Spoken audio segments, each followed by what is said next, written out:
Hello, and welcome to another episode of Power On Podcast, 00Status. How you doing? Hi. I am one of your hosts, Monogoto553, and with me is... I don't have any superlatives for you today, sorry, but... That's alright. Mr. Sushi B. How you doing, Mr. Sushi B? I'm doing quite well. How are you doing, Taylor? I am incredibly tired. Just not even like sleepy tired, but physically tired. So I'm just kind of gassed, eh? Right. I need to be put into like one of those chambers. Cryo chamber. There or whatever. you go. That'll work. Hyperbolic chamber. A Moonraker shuttle and sent off to space. Right. Need to be in one of those for about a week, and then I'll be back to normal. But we've got an interesting Bond episode here, or at least the movie is an interesting Bond movie. So I'd hope it'd be for a interesting conversation. And that is on Her Majesty's Secret Service. Dun dun dun. Goodness. This one, I'm trying to remember the very first time I watched this. I think I watched it when I was a kid. And I hated this movie as a kid.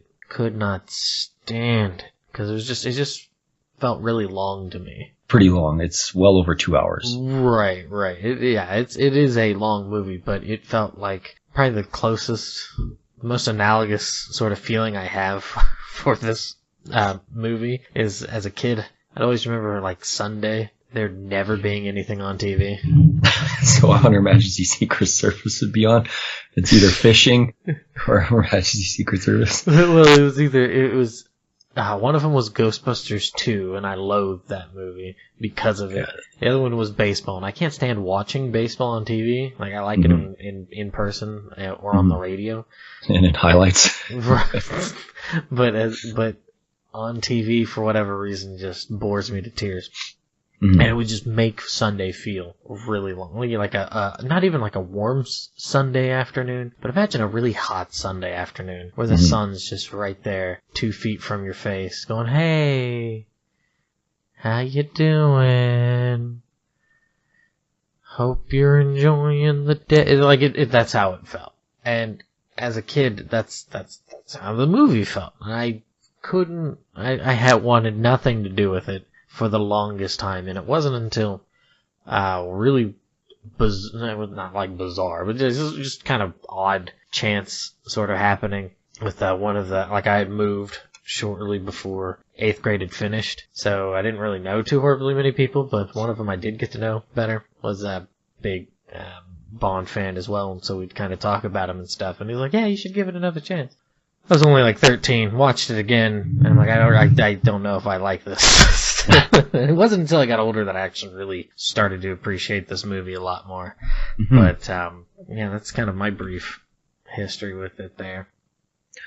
So Mine's it's going to be even shorter than that. I don't recall the first time I've heard it, or like that I even heard of the movie, or really even sitting down to watch it. TBS would always have those, I can't remember what they called. Do you remember what they called their little 3 weeks of Bond or something? Whatever the heck it was called. That's a more recent sort of thing, isn't it? Maybe, I don't know. But they would show like these films pretty routinely, right? They kind of had a set, block of films that they'd show with their movies for guys who like movies and whatever other Chuck Norris movies that would be on every other Sunday and every 5 days a week. This one didn't get put on rotation that much, from what I recall. That is where I caught it. Must have been on TBS at some point, and just kind of seeing it here and there. I can't say for sure, but this might have been the first time I've actually seen just straight through the whole movie at one shot. I think it was always mostly in parts and catching the plot here and there kind of thing. Okay. And it's been a long time since I've seen this movie. So yeah, it was an interesting movie to watch. We'll get into the thoughts obviously rolling on here. I don't think this movie gets a fair representation. I don't know if that's even the word I want, but it just seems like people forget it, or I would go with or that. just flat out say like I loathe that movie. I don't know if any too many people who hate the movie. Right.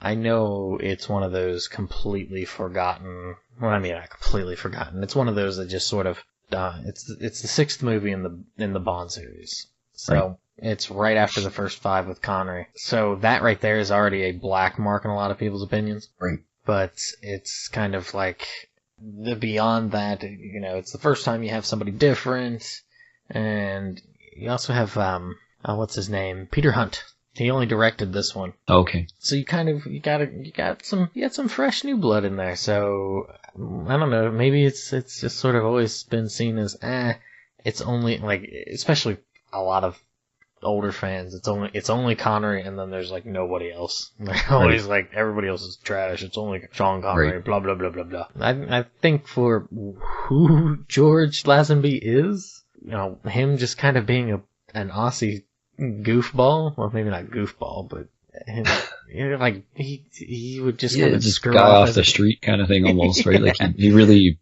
yeah. I know where you're coming from. Like he was not a name or anything like that. So. He got in and did it well. Mm. And yeah, I think lucked into the role, but then quickly realized that it wasn't for him. But despite that, still, I think did a good job with it, despite some kind of odd things in the movie. I mean, right. But that is what makes Bond so endearing, I should say. Maybe.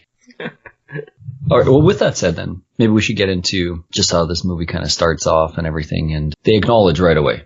I even wrote down a note here. Within the first 8 minutes, they acknowledge that this isn't Sean Connery. Now, I don't know how you feel about this, because we've had this discussion when we've done other podcasts. I think the most vivid one for me is when we did Panzer Dragoon Saga, and we talked about that at the ending there was a fourth wall break. Mm. And this movie has a very distinct fourth wall break here where, would you mind if I just explain what it is really quickly? No, go right ahead. Where Lazenby just looks straight at the camera and he says, "This never happened to the other fella." And it goes right into the title sequence, and for me, I was just, a part of me is like, okay, I don't mind this. I see where they're trying to be cheeky with this. At the same point, it's not necessary. It's not like nobody doesn't realize that this is not Connery, but it's still kind of funny. It's weird. Like, I don't hate it, but I don't love it. I don't know how you felt about it. But I hate it. I don't like it. I mean, it's not like it's overtly like on the head. Right. I was going to go with a different game. The things you mentioned, Panzer Dragoon Saga. Okay. But I won't, just because it is a bit of a spoiler, but it's equally I don't know. I've always had an issue with that breaking the fourth wall sort of thing. And here, it's not like, it's not offensive. It's just my personality for it. I'm just like, come on. And like you said, you obviously know he isn't. Right. Yeah, that, and also, of note, how tall is Lazenby? I don't know, but he seems pretty tall. He seems kind of tall, but the way they kind of filmed or shot some of the early stuff, he looks really tiny compared to this. Unless those henchmen are really just swole big dude, but they're not really. I'm sure that's just magic of film, right? They always want to make these henchmen typically look hulking or whatever, right? So that it's this big of an obstacle. And... yeah, but they're like the first dudes in the thing. It just seems a little out of place, I guess. Yeah. The first fight sequence is kind of interesting, though, right? Like, it's shot decent. It's a unique locale. They're fighting on this old wooden boat, and then they're on the beach, and then in the water. But I will say this. Holy hell, yes. There's a million uppercuts, and they do not screw around with that auditory punch. Like it's that full on, like... Yeah, you could... it would be amazing to, like, splice that with Streets of Rage and just doing the grand upper. And just grand upper. Like, he does so many uppercuts, it's insane. Ryu and Ken Dragon punches. Or, like, right. It's pretty nuts. Yeah, like, kind of like the Van Damme Double Dragon YouTube... they got taken off the YouTube, not to no, that is... The world is a worse place. Like, that... Just when he's jumping, those were amazing. You could probably do something kind of funny here because the sequence is kind of amusing. But you take out the kind of goofy uppercuts, and it's a fairly rugged kind of fight scene, and it's filmed kind of interesting. It's kind of reminiscent to how they do more of the fight scenes nowadays, in a way. Yeah, it seems like lots of cuts. And just a coarser fighting style, I guess, for lack of a better word. Just coarser fighting action going on. It was obvious at points when they sped up the film. Yes. You could see it, and you're like, And I know it happens. They certainly do a much better job of that nowadays for the most part. Yes.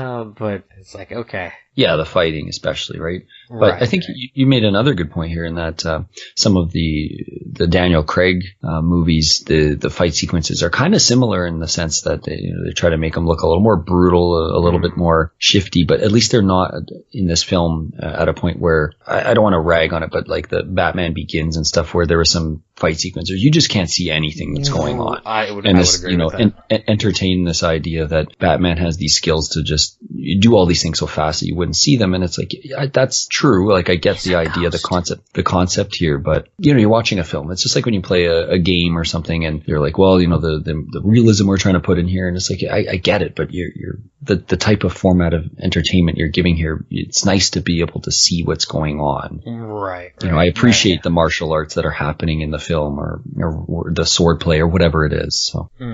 But I think another point here is that they wanted to highlight that Lazenby is, seemed to be a fairly athletic person, right? I think the Connery fight sequences always look a little more clumsy. They're not quite as fluid or tight as here as I don't know if there's an age difference really between Lazenby and Connery at this point. Not by much, I guess, but maybe to some degree where Lazenby seems like he's physically a little more capable of doing the fight sequence without stunt doubles and things. That was kind of what I felt as I was watching the sequences. He looked more capable of handling that and more confident in taking on the responsibility of, okay, we want you to... Connery didn't care at that. It's just like, whatever. Potentially. Yeah, potentially. I just felt like, there looked like there was a more natural flow to the fight, and I don't know how else you want to put that, but no, I'd agree. Yeah, that's a good way to put it. It's a bit more fluid, a little bit more active, and just harsher, not just a quick chop and he's out. Or like some of the other films, sometimes you see, as you said, like a chop, and they'll really zoom in, and it'll be like, whoosh, and then the guy's like, oh! Right. I don't recall that happening too much, other than the uppercuts, really. And even in the uppercuts, it wasn't like in slow motion or anything just that like goofy. Bald bull. Yes, Bald Bull is another one. The audio cue when he does the uppercut. Yeah, because Bald Bull really stepped into those. Right? I'm sorry. Yeah, let's get over the uppercuts. But it's funny that we both noticed that because they're quite prevalent in a lot of the fight sequences. Yeah. And again, maybe they were just trying to showcase, hey, this is a really powerful strike he's throwing. But one quick thing too is that Lazenby, you've mentioned his height. He almost looks a bit gangly though at parts in the movie to me, because he seems so tall. Some of the fight sequences where, again, he throws the uppercut and you're kind of like, I don't know if it's, again, the other guys look shorter, too tall, whatever, but his whole body language and stuff walking across a room, I wouldn't say it lacked confidence, but it just didn't look formal. Yeah. Maybe you didn't catch it. There's just certain parts where that. I see it and I was like, oh yeah. And again, I don't know if it's a lack of confidence taking on this new role or whatever. I'm sure was kind of ironed out. It seems like it is a very inverted Bond compared to Connery's, where Connery's got the gravitas and the right, the suave bit to it. Lazenby's is a bit more. What's a good word for it? Not clumsy, but no, not clumsy, but just there's definitely a little more playfulness in a bit try hard at times. It felt like trying to mimic maybe some of the mannerisms of Connery, but not necessarily even that, but like almost in a way to try and like me. It kind of felt like at times. Mind you, I like I like this film, but it's maybe things. And I don't know if that's of his own doing or not. When I'm saying, I'm sure they wanted him to mimic some of Connery, right? I'm sure that was conveyed to him when, he signed on, like, we expect Bond to be this way. Yeah, you're going to have some freedom in how this looks. And there's a few parts in the movie where you're like, yeah, this is totally something Connery would never have agreed to, I'm sure. We'll get into a big chunk of the film, actually, where I think Connery would have just been like, nope, I'm not doing that. Not at all. What did you think of that intro? The title sequence. Yes, I like the song, but I think the imagery is not so good. I think the visuals are kind of. I do like the song, but the one thing I did like of the imagery was the hourglass. And even like the the coat of arms and like the that kind of stuff. It's an interesting sequence though because of just the showing past films, I don't know, highlights or something, right? I guess which is kind of a lack of Connery in them. But I think Goldfinger's in there. I think if I recall, and a few other things are shown, and you're like, oh, okay. I thought that was an interesting choice as well to go with that because if you're really trying to, start something new, if you will, with this new actor, didn't really know why they'd have to kind of reminisce, if you will, on those. That or in a way to try to obfuscate it to be like, well, he's not here, but this is still Bond. So maybe they could have just had like a cardboard cutout of Lazenby behind Goldfinger or something. Kind of like Game of Death with those like Bruce Lee cutouts and stuff that they put in, and the body doubles with the big sunglasses and things. Right.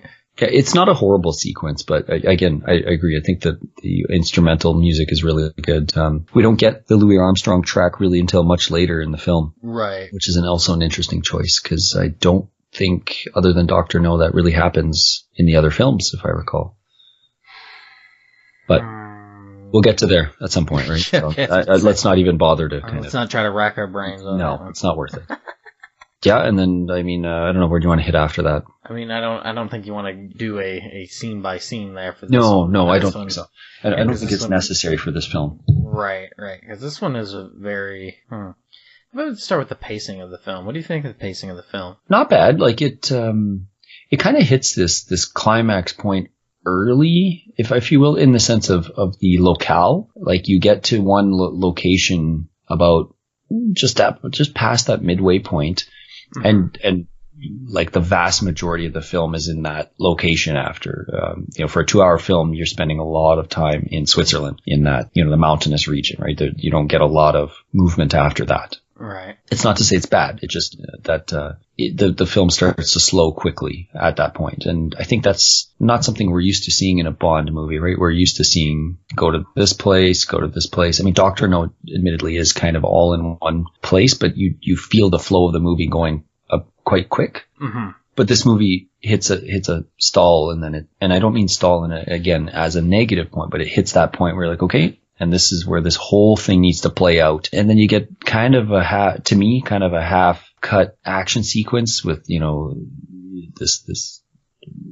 I will get to that, I suppose, but just a half-cut action sequence with the raid and so forth, and then like a weird chase sequence for a while into a romance sequence to more chasing, another chase until a wedding, So like it's all comes together fine enough to watch in the film, but there is a huge lull of time where you're stuck in this one point, and then there's like now you're going to just have these really quick one-off sequences of here's an action scene, then a chase scene, then a romance scene, then another chase scene, then a wedding, and then the end of the film.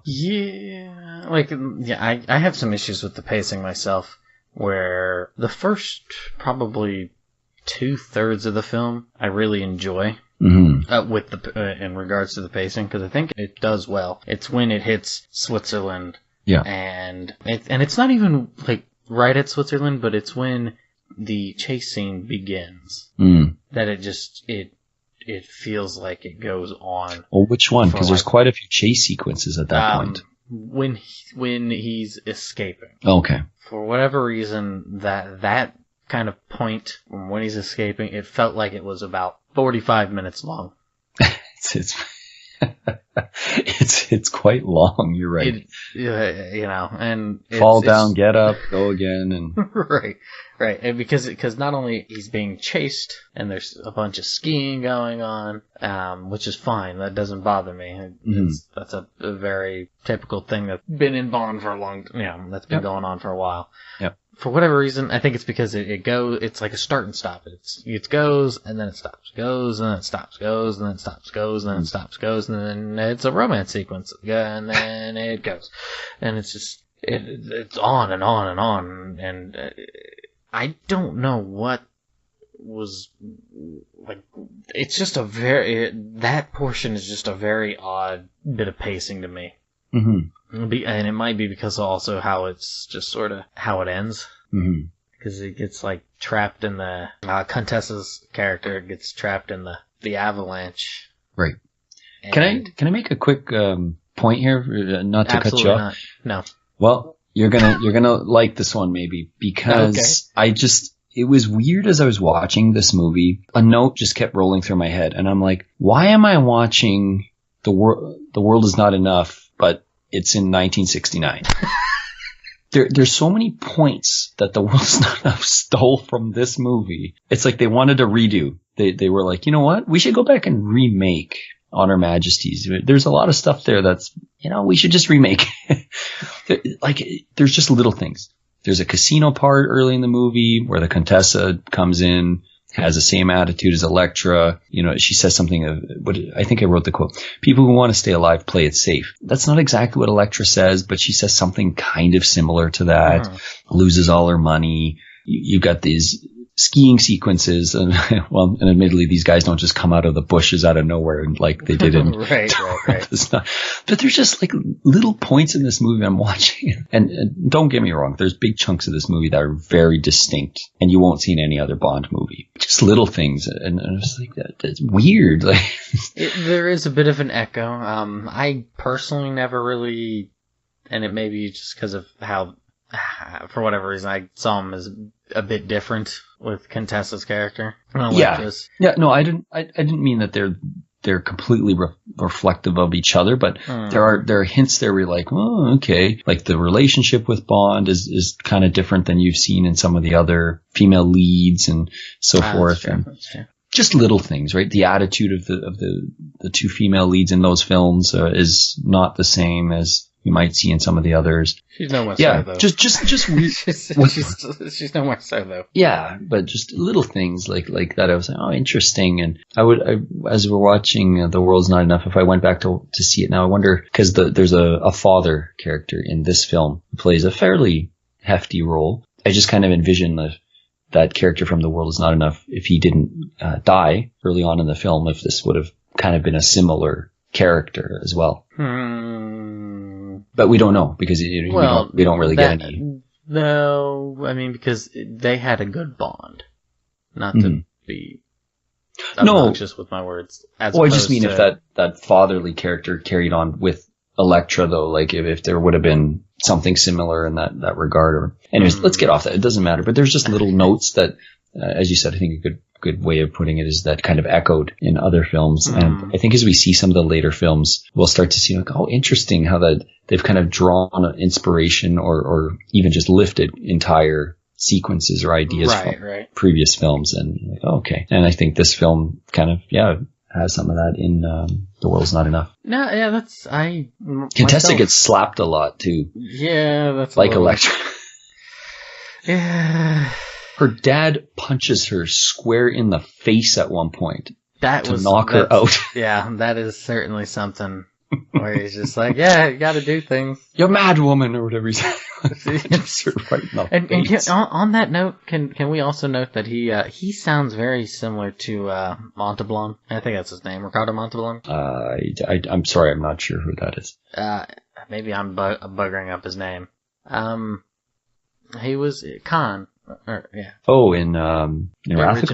Yeah, in the original. Isn't that Ricardo Montalban? Like going for I can't quite put my finger on the word I want to say for that sort of. He's got that gravitas in his voice. If you will. He's kind of that. Yeah, I think I see what you're coming from, but I can't quite grasp the straw I want to. They sound very similar to me. Mm-hmm. Like in voice and tone and stuff. But beyond that chase sequence is just too much. Well, again, there's a lot of chase sequences in this film. Like, I think you could say that about all of them. They're all quite long. The only one I found fairly entertaining was the car sequence later in the film, like sliding into that sort of weird the ice race. derby race or whatever it is. That was, it's like, okay, this is kind of interesting, and driving through the town or whatever and so forth. But I mean, the skiing one, you're kind of like, okay, this is really long. Right. Like I said, Bond, he's got a crash, and then he's got one ski, and then it's like, okay, does he not ever get to the bottom of the mountain here? Like, he's taking his time. Taking his dear, sweet time. Yeah, well, guys are chasing him down with guns, and which turns into a bobsled chase, which just, again, feels kind of unnecessary because it's going downhill. That bobsled chase, though, is like at the end, to be fair. There is at least a little bit of a buffer with the let's blow out the evil bad guy's lair. Right. And that's unfortunately not that exciting. You know, there's a lot of like the Bond movies where you watch it and you're like, okay, like the guys are storming the castle kind of thing, right? And this one, it feels dull. Like there's action going on, but it just, I wasn't motivated to watch it even. I was just like, okay, I don't know. It didn't seem like exciting. It really put up much of a resistance. I mean, obviously it's no Moonraker, but. Well, the current United States president would really like to recreate that sequence, apparently. So. The Space Force. But, it's no Moonraker. It's no pew pew pew pew pew. Well, yeah.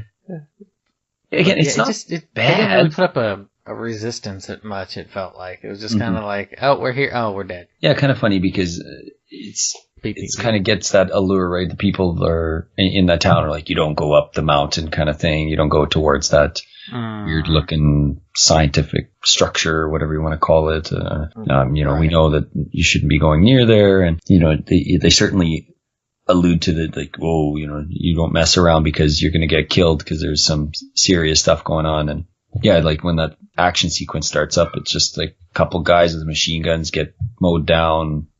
Bond kind of gets out of there.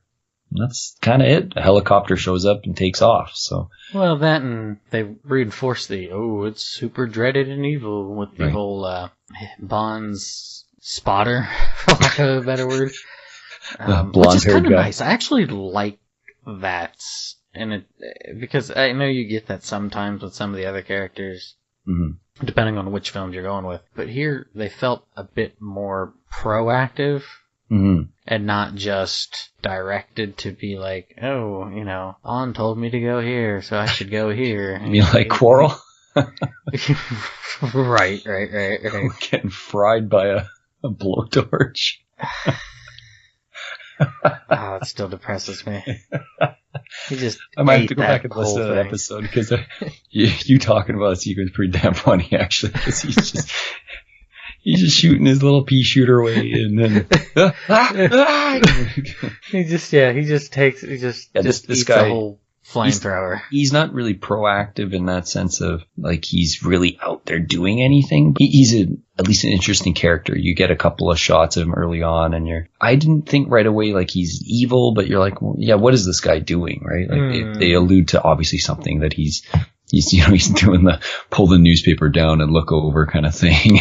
He always kind of struck me as, I don't know, at least, even though they didn't give him a lot, that he still felt like a fleshed out character. I agree.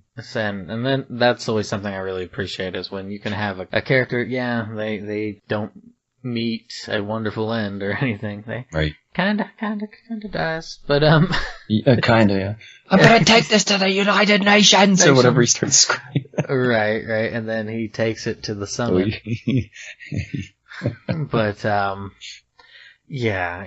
don't know. It's just when you can have those minor characters that still feel like an actual like fully developed character in their own right. I always appreciate that sort of thing. So yeah, he's oddly an interesting enough character in the film when there's even other characters that have more screen time, more lines that are a little more forgettable, right? I think for me, one of those is what did we talk? We haven't talked about this villain yet. He's a pretty key piece here in the film, and kinda. Yeah, I think he's pretty key, and he's in a fair portion of that latter half. We do get these villains sometimes that are just lurking in the shadows the whole time, and this guy's not really lurking, really, right? He's a bit of a go-getter. Yeah, he's kind of out and about and not afraid to kind of show his face or anything. He's around, right? The villain here is Blofeld, played by another actor. Don't remember the name. Do you remember this actor's name? It's a Telly Savalas. Yes, Telly Savalas. That's Telly. That's a weird name. Not gonna lie. Like, he's in other things, right? Like, he seems so familiar. Yeah, that's something, I don't know. There's something about it. Maybe it's just because of the Blofeld character to begin with, or what. But something about him that's almost kind of warm. Yeah. And I like that because it's like almost like an animal or an insect or something that releases some sort of scent to attract its prey to it. Okay. I don't know. There's something. That's how it kind of always felt to me with him, because he's so cordial. He's just so well mannered. And then he strikes, or at least tries to. He's an interesting Blofeld in that, again, he's much more upfront, as we said. We've had these other films just kind of allude to what this guy does and, well, the power he can wield and everything, and until You Only Live Twice. And even then, he's still kind of just in the shadows, right? Like, he's shown, and we get a look at his face for the first time and all that. But here we get a character that's actively involved in having the back and forth with Bond. Yeah, and in a way, it's not like a condescending, like, it's not a thrust and parry sort of conversation. At least that's how it kind of felt with me. It felt more, like I said, more cordial and kind of, yeah, I'm going to do this. Right. What you going to do about it? Nothing. We don't know exactly when Blofeld, we've kind of got to take a step back here, that Bond is actually posing as someone else here. He's come face to face with Blofeld. Right. Well, yes, for a fair part of that whole sequence on the it's a scientific lab, I guess, right? Right. He's posing as this genealogist, right? And he's gone to meet this genealogist early to get this information, and he's gone into undercover to meet Blofeld, and he wants to establish that his his bloodline connects to royalty or something. Is that what it was? To become the Duke there. And so I think that would give him, because he makes a claim on like the Beauchamp, I think, like Balthazar de Beauchamp. Right. He's trying to make a claim at that, but that's why he needs this genealogist to confirm things, and that he and Bond switch places. And I'll be honest, Bond is a complete fuck up in this whole portion. Like, I just don't understand why he doesn't. I don't take know. action. No, not like what he's doing. Like, he goes and he's trying to sleep with like a few different women. Right. And it's like, dude, what are you doing? I get it. Right. But it's just so aggravating, because it's just from a sense of, I don't know. It's just thinking about it, I'm like, what are you doing? Stop doing this. You're getting yourself in trouble.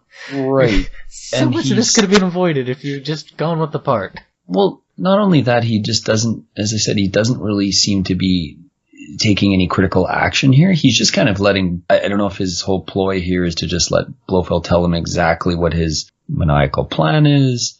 But even then, he's face to face with at this point, his arch nemesis, and he's just kind of acting like a goof, right? He's got this goofy accent that he's using, and he's pretending to be this, highly intellectual academic, but to what end?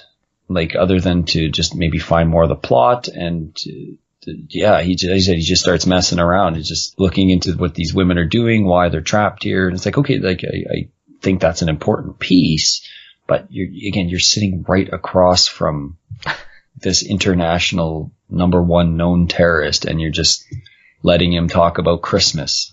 He's the head of Spectre, and here you are. Yeah.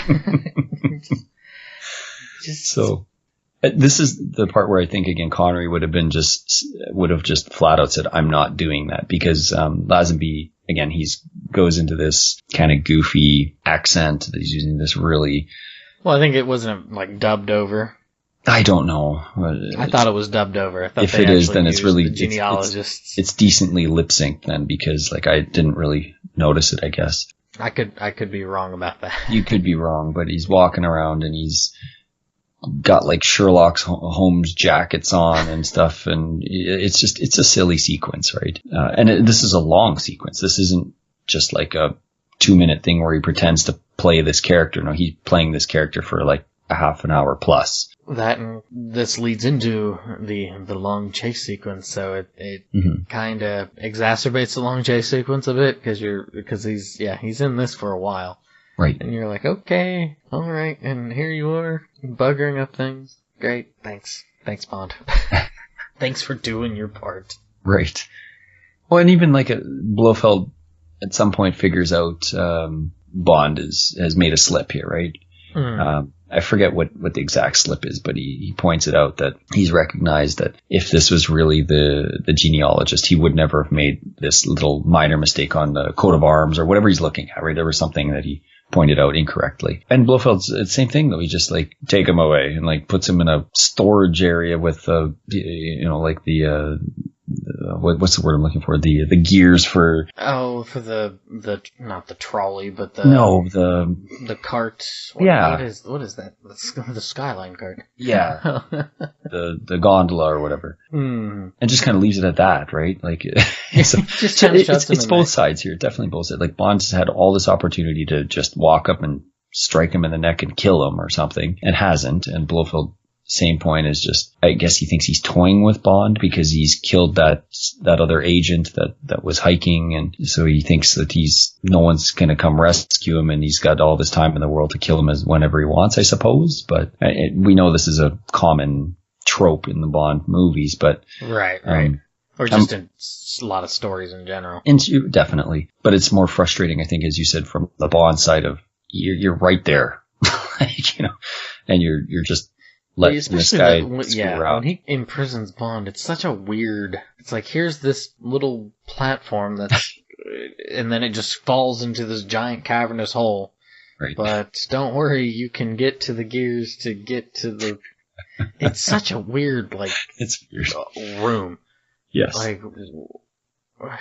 kind of reminds me. There's a I can't remember the exact details of the names of it, but in one of the, oh my goodness, I'm losing the name of the books. Game of Thrones books. There's like a prison that's in a really, really high up place. Okay. And it's just like little small pieces of floor that's inclined. So if you slip and fall, you fall off and go splat. Or down below. It kind of made me think of that, but then in the same hand, it's just it comes off as really ridiculous in a way. Like, it works in that story and stuff, but here it's just like, come on, just put him in a box or put him in an actual room, not this like goofy little area. And it's not elaborate or anything, right? It's just it's a storage space or whatever. It's just kind of like, put him in a broom closet or something. Well, it pretty much does without.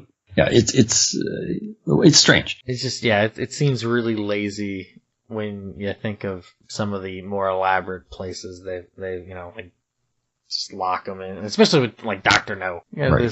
And I get it. It's a bit over the top, but in the same hand, that is just not cool with me. Blofeld, he could have done more.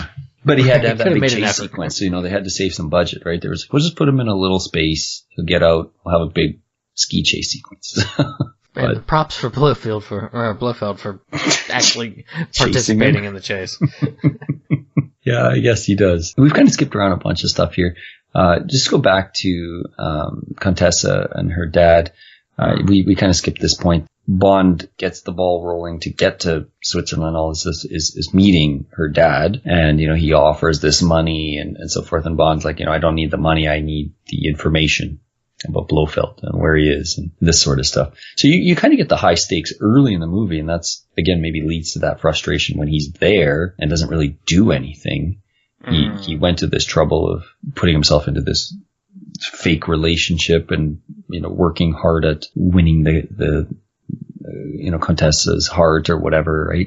It doesn't really matter ultimately for that plot point, right? It's just like, it just had to happen because. Well, it's a really, how to put it, it's not that it's ham-fisted, it's just a very weird thread, because he helps save her at one point, and that she's his only daughter, Draco's only daughter.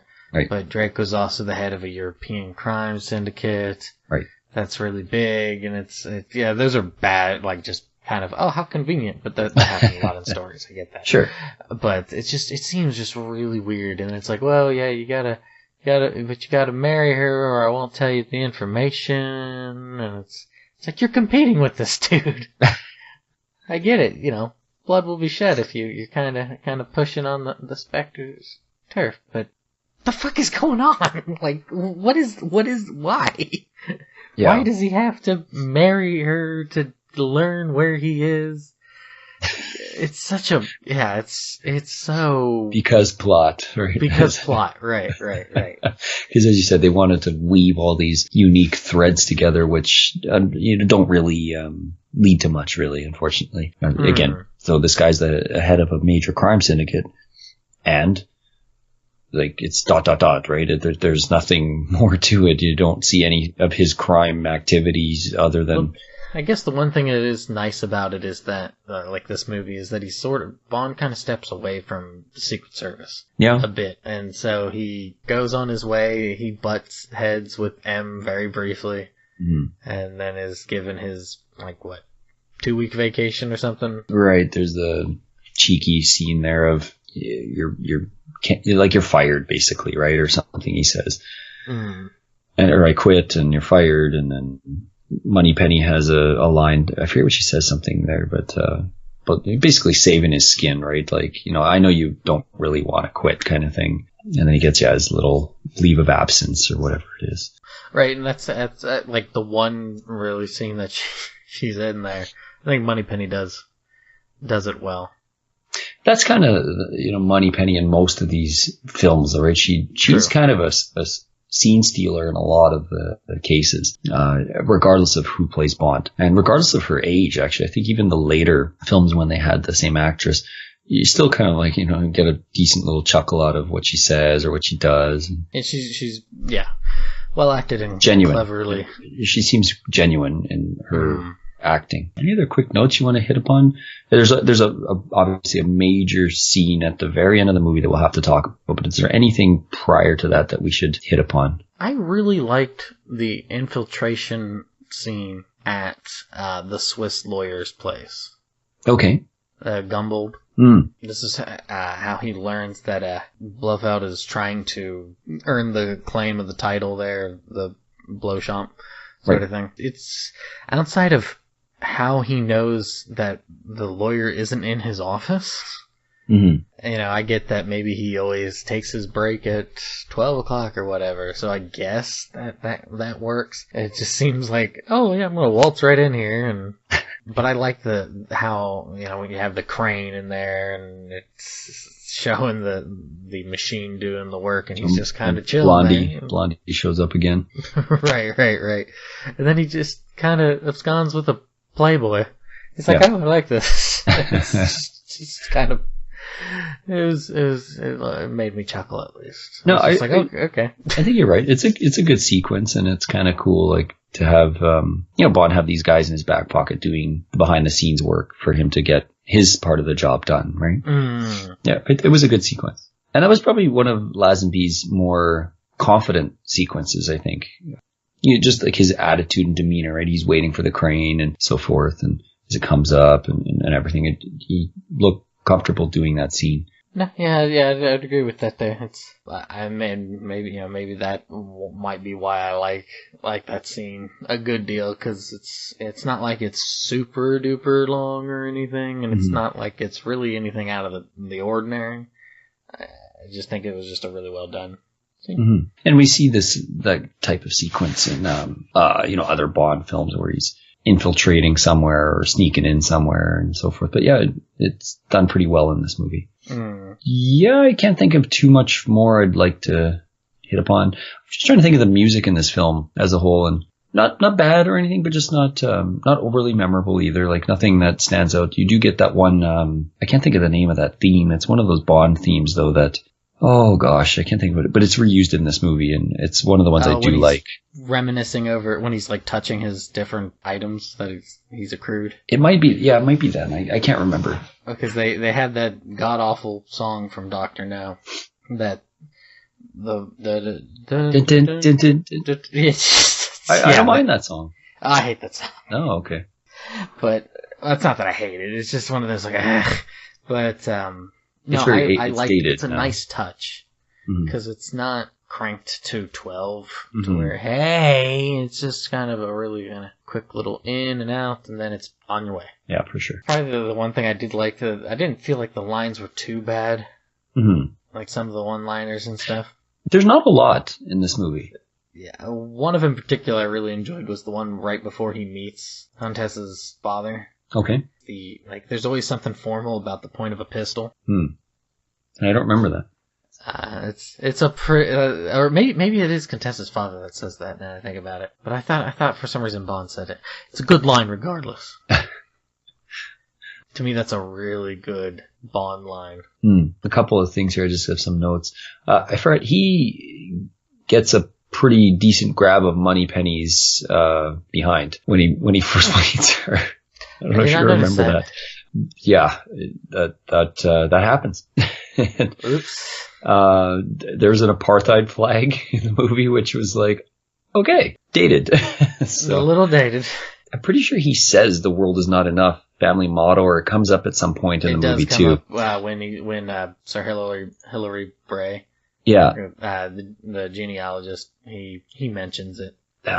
So another connection to that film. We haven't talked really much about these angels of death, these 12 girls. Yeah, that's a bit of a plot point for Blofeld there. Yeah, we should probably quickly touch upon that. These.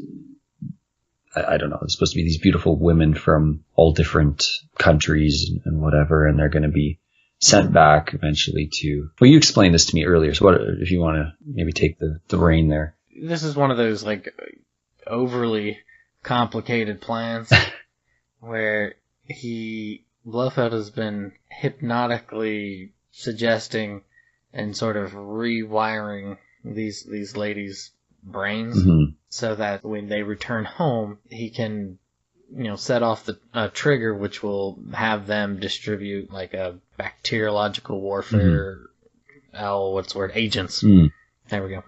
The whole, just different sort of things to sterilize crop, but because Blofeld knows the genetic composition of them, he can manipulate. There you go. Well, manipulate or bargain from a position of strength. Okay. Strong arm the world for whatever he wants because he is the Blochamp. Well, we never really find out. Trying to be.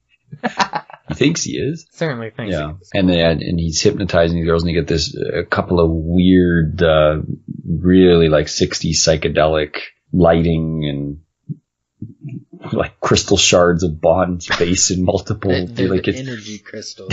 Yeah.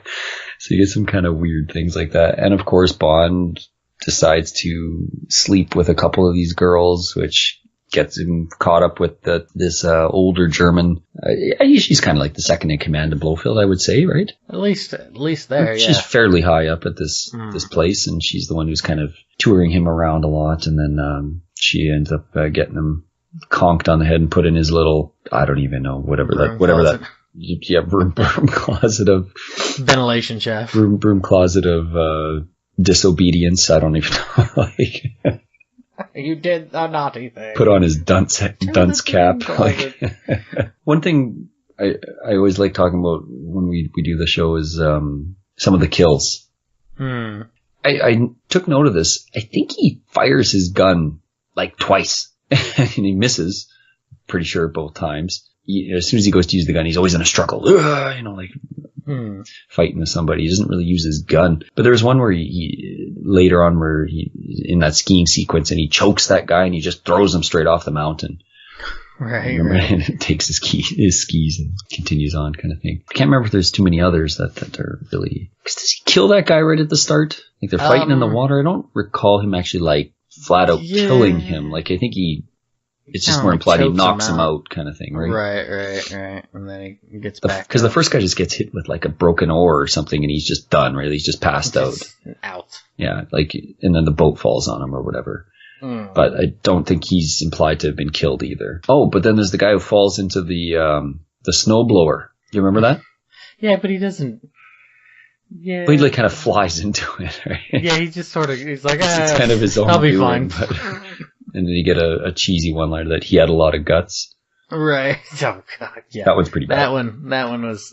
That's. But they're pretty few and far between. There's not a lot of cheesy one-liners I felt in this movie. They take, there's quite a lot of straight-laced quotes and things like that. There's not a lot of the cheese here, which, I thought it was a fair balance. It's more like how you've described it, maybe it's more of presence being slightly cheesier in some ways. Mm-hmm. Just not having the mannerisms like Connery and stuff.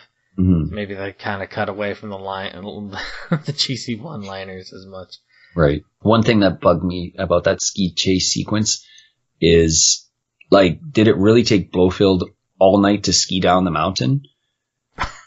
Like, they start at night, and there's this long chase sequence, and then it's like the next day and Bond's around, and Blofeld's still, like, he's still not at the bottom of the hill or what? Like, well, but I also wonder how they found them. I don't know. Like, they never really explain that. They get away after the whole ice derby thing. Yeah. And nobody else is around. Because he was still skiing downhill. And it snowed, so it's not like they're finding their tracks. And they're in a random and they're bar right there. Yeah. Like, not even, hey, we see them going out to the outhouse or something. No, don't we get a right naked there. sequence at that point, if I remember too? Don't we get like a weird naked sequence of some kind in that point at the barn? I don't think they were naked. I forget. I thought there was like something just dumb. It's a little hazy on that part. But that's, again, all that chase sequence to let's get married suddenly. Well, I mean, they had kind of, tried to build that up with him, They did, but I mean, there's a huge gap of time where he's not anywhere near. Right. But he was seducing her by telepathy, montage. or that montage, telepathic montage. Like he's taken some of that psychedelic hypnosis from that sequence he was in and took over her mind. Yeah, but it doesn't feel natural, right? There is to a degree and there isn't. I think there's another Bond movie where there's a relationship that builds much more fluidly than this one to get to the end point of this film, which I think we're pretty much ready to talk about, because I don't know if there's much left at this point. Oh no, I think we were going in a bunch of different points on the web to meet this very interesting ending to a Bond film. Yeah, and I think this will be a good way to wrap it all up too, because I think we've said a lot. But just before we do that, it's funny, I think we've ragged on a lot of things, but I don't hate this film. There's lots of things where you're just like, okay, come on, or you just kind of roll your eyes, or you just, okay, you're kind of going along with it. But I don't hate it. I do not hate it. I'll leave it at that one until we get to the score, but I don't hate it. No, yeah, I enjoyed it. It's certainly not my favorite. Mm-hmm. It is nowhere near as bad as how I felt about it when I first had watched it, even as a young adult. Mm-hmm. And it has grown on me rewatching it for this podcast episode. It feels the same there. Yeah. All right. So, would you like to explain this last bit of the film? It's actually kind of long, maybe the last 10 minutes? Yeah, but it doesn't really feel that long to me. No. It goes pretty quick. Mm-hmm. So, everything gets wrapped up, and Blofeld is dead. Well, presumably. Ish. Well, yeah, you presume he's dead and everything. And a tragic bobsled. He took a pretty serious blow to the neck. Right. Yeah. Yeah, a tragic bobsled accident. Was it a banana bobsled? Banana bobsled. And so you have this wedding, and the wedding is not it doesn't feel too rushed. But there's a little bit of presentation to it and everything. It's a joyous occasion. Bond and Tracy are getting married, and kind of would feel like it almost feels like a farewell to character. Mm-hmm. Sort of scene, Yep. It's like, oh, we get married and it's the end, do. And so it goes through it. There's Moneypenny's in there and she's crying, and there's this nice little, there's this other scene with her I kind of forgot about. She's kind of crying and she's a bit sad about it, but it's not a bad wedding scene. It's not. It does what it does and everything, and it doesn't overstay its welcome. Mm-hmm. Bond and Tracy go for a drive in Bond's wonderful Aston Martin, of course. Of course. Right? Can't go without it. No. So they're driving along, and then he stops over, and he gets out, and he ends up picking up flowers. Yeah. And all of a sudden, the Doommobile swings on by, and it's what is her name? Isn't it like Bunt? Oh, I don't remember. It's like Irma Bunt. Something, yeah. Right. Fräulein. He just calls her Fräulein so often. But Bunt's there. Blofeld's alive, and with like the laziest neck brace on. It's just like one of those airplane pillow cushions that people wear. Yeah. It's like you should not be alive. Like the type of the sequence where he's just seemingly dead is pretty final. It's pretty dead. Like it's. Well, yeah. The one thing I would ask is like why wouldn't they get the body at that point? Yeah. He just sort of like vanishes in the snow. Just boom. He just blends in. He went for another 24-hour ski down that hill. Nobody could find him for a day. And they blaze on by and open fire on the car. Bond survives, but Tracy dies. They didn't take too many shots. Like it's just kind of like a pew pew, and then it's very execution style. Like it seemed like that they were trying to specifically get it. It wasn't like here's 140 shots. Yeah, it was like they were almost specifically not trying to kill Bond. Now, I don't know if that's true, but they didn't take many shots. They didn't. It wasn't a hail of bullets flying at this car. It's like 5 or 6. Yeah, the police show up pretty quickly afterwards. State trooper shows. I don't know what I don't think they call them that in Portugal, but I don't think. It could be wrong, but randomly shows up pretty quickly. That's when they get that gut punch of a freaking lying. It's all right. It's quite all right, really. Mm-hmm. He is a broken man. Yeah, and that's it. That's the end. The end. Thanks for stopping by. Having fun. The coup d'état, isn't it?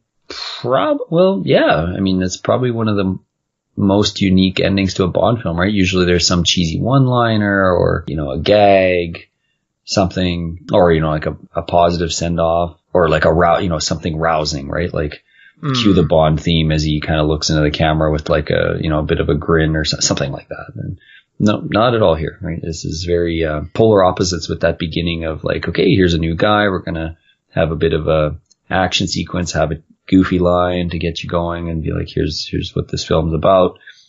To straight, full-on dramatic sequence, and where do you go from there, kind of thing, right?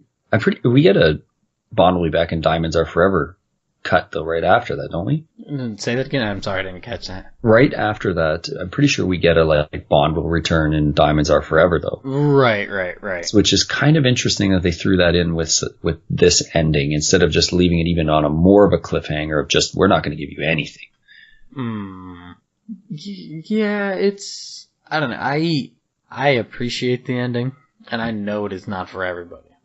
Because it does smack you upside the head, and it's like, yeah, have fun with that. Yeah. It honestly kind of makes me, it gives me similar vibes to the original Planet of the Apes series. Mm-hmm. The 5 movies. Mm-hmm. The third one. Is that Beneath? No, that is, War for the Planet or whatever. I can't even remember them all. Well, there's Battle for... That's the second one, right? Well, Beneath is the second one. Oh, okay. The third one was Conquest. I don't remember. Return. I think the third one's called Return. Mm. It ends in a very similar fashion of just, wow. Like, that's pretty miserable. Great. But same with that, the first one's an iconic ending. Sure, but it's not exactly, like a yay. It's a pretty miserable. Well, like they all do. Right. And I love those movies. But they all have these just really. There's no hope. The last one in particular kind of hits on that, but I don't know, and it not to like try to like sound like, oh, it's a depressing person, and it just matches my soul, but I don't know, it brings it down not in like a sorrowful way or anything, but instead of trying to lift it up into being a performance or a spectacle, it just makes it feel a bit more gritty. Mm-hmm. It doesn't end like the Simpsons Planet of the Apes musical. I'm sure you've seen that. I know you don't really watch, but it's pretty damn funny. Those breakdancing guys that Dr. Zaius. They're walking in that circle and they're bowing to him. I think that's pretty damn funny. Chimpanzee to chimpanzee.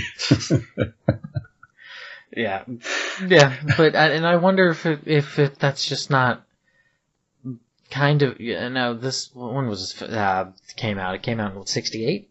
68, 69, something, yeah. 69? Before 70.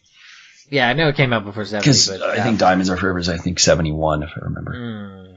So it's in that time frame, and you get a lot of movies that have just got these really dire warnings for the Earth, or they don't send you out of the theater, giddy chuckles, ha ha ha ha ha ha. It's a stark reminder that things are grim, and Bond of all things follows in those kind of footsteps there, and it's a peculiar turn that I'm not opposed to. Yeah, I don't mind the ending. It's different. It's almost too bad though that Lazenby wasn't able to at least get a second film in to follow up with this. I don't know if Diamonds Are Forever took a bunch of different turns now that Connery was going to be back in the role or whatever, but it would have been nice to give Lazenby, and I'm sure he'd signed a multiple film contract, but that he opted out. It would have been bouncing. It would have been interesting though for him to do another film to follow up this one, and just people probably remembered him more. Maybe they might have looked upon his time as James Bond a little more fondly, but it wasn't for him, right? And so we won't dwell on all that stuff. You did say you found some kind of documentary about him or something. Oh yeah, I didn't get to watch that. Sorry. I didn't either. What was it called? I honestly could not recall what it's called off the top of my head. Okay. There is. Finding the True Lazenby or something like that. There's something to that name. I think you told me. Nah. I don't recall any. Or maybe it's Discovering Bond. I think. Okay. It might be Discovering Bond. Mm-hmm. I mean, I did get to watch a little bit of it, but then things got kind of busy. No, and that's okay. It would have been interesting if he would have been thought of, in a different way had he chosen to do one or two more. That is entirely possible. He could have gotten a bit more into it, and who knows. But I mean, you think about whenever we get to the Timothy Dalton ones. I don't think a lot of people even remember Timothy Dalton was Bond, right? So this kind of follows in that same thing here. Skip. Well, you don't really have a choice, so. But yeah. Can't wait for those. Well, you never know. You might find something out of them. So, but yeah, those will be coming. So why don't we wrap this up here? Just because I think we've kind of exhausted a lot of what we could talk about for this film. Certainly. So yeah, what would you give this out of 7 there? Again, I wouldn't probably give it a super low score, so I'm probably thinking somewhere's in the range of a 4.5. Why? Why do we do this? I don't know. Like every time we have like the same score in our head. I don't know, Taylor. Just somebody really well, and I guess you draw that out of them. And evidently, you're cutting me at the legs. Well, not purposely, but as I told you, my place on Earth seems to be this weird connective tissue with a lot of people that I work and know. So I guess that's just meant to be. Maybe you've been, sleeping with the energy crystals and whatnot. Something like that. Wake up in a sweaty daze, and all I see is the psychedelic face of Blofeld, telling me I gotta go have a drink of water or something. I just see it like Andros from the original Star Fox. It's the same sort of face. Yeah, something like that. That's far less creepy than that monkey face I felt. I always hated the sort of monkey head thing. I was just like, that was much more creepy. It is a bit, it is a bit creepy. Yeah, so, okay, so apparently you're going for a 4.5 then. Yeah, that's where I was going to kind of put it there. It's a good 4.5. Yeah. It's a solid score. Yeah, like if you're looking on a more of a range of 0 to 10, I'm looking at around that 6.5 range, right? Like there's something there that you might find amusing and be like, wow, this really isn't as horrible as I might have anticipated or just didn't know what to expect. Minutes, you're like, this kind of is as horrible as I've maybe impossible. Maybe. It's just that the film does drag a little bit at times, and the pacing is a little bit funky. There's still good things to be found here. And again, after I watched it, I was more disappointed that I didn't get to at least see Lazenby in one more or even two films to just be like, would have loved to see this progression of this guy in this role. But, a lot of people don't want to be stereotyped as this character and so forth. So it just wasn't meant to be. It was not meant to be. Yeah. So I don't know if you had any final thoughts. I think I'm pretty much done and ready to find out what could be next. I think I've got the... Right. I think I got the name of it there. Just a good, solid film. That's all it is. Don't know if I would really recommend it as a possible first film, though. Mm-hmm. It's not that it's bad, but it might set the wrong impression. Likely be, if you were going to really take the time to look at all these movies, I might put this later in that catalog of that final third. I don't know if I'd want to put it in the middle because I think you might just forget about it. If you put in the final third, you may have a little bit more memory and commentary on it. Mm-hmm. But that would be me. All right. Okay, so what do you got? Shuffle. I'm probably not going to take a stab at here. What I think it is this time because I'm actually drawing a blank. I actually don't have a clue what we might pull up. But I'm thinking it's probably a Bond. Good. It's probably a Bond that we've already covered. Well, one that we've already covered, movie. Like an actor. Oh, okay. Well, shakety shake. You want to take any sort of creepy stabs? I think the best I can do, as I said, is I'm pretty sure it's going to be an actor we've already seen in a Bond film. Ooh. And I'm guessing it's between the 70s and 80s. Ooh. Give a more of a. We'll just say this: the movie came out in 1985, so a year before so this would be born. View to a Kill. Dun, dun, dun, dun, dun, dun, dun. Were you thinking I that said it would be a Bond that we've already covered, and that it would be between the 70s and 80s. Yeah, it's kind of a wider net for sure. But saying that, it basically meant Roger Moore. Because there's no one else that's going to fit that criteria. Yes. Just a quick thing on that one is, as far as I recall, Dolph Lundgren is in this movie. Yeah, we'll keep an eye out for him because, as far as I recall, he was dating Grace Jones, who plays one of the lead female characters in the film. And he got offered a small part in the movie because he was just a big hulking guy. But I could be wrong. But I thought I had read that somewhere. So, yeah, okay. I guess we didn't leave it up to the viewer the listener, not the viewer, but to take a stab at it too, to guess what it could be. But, oh well, next time. Sorry. Yeah. But, so that'll be very interesting to get into.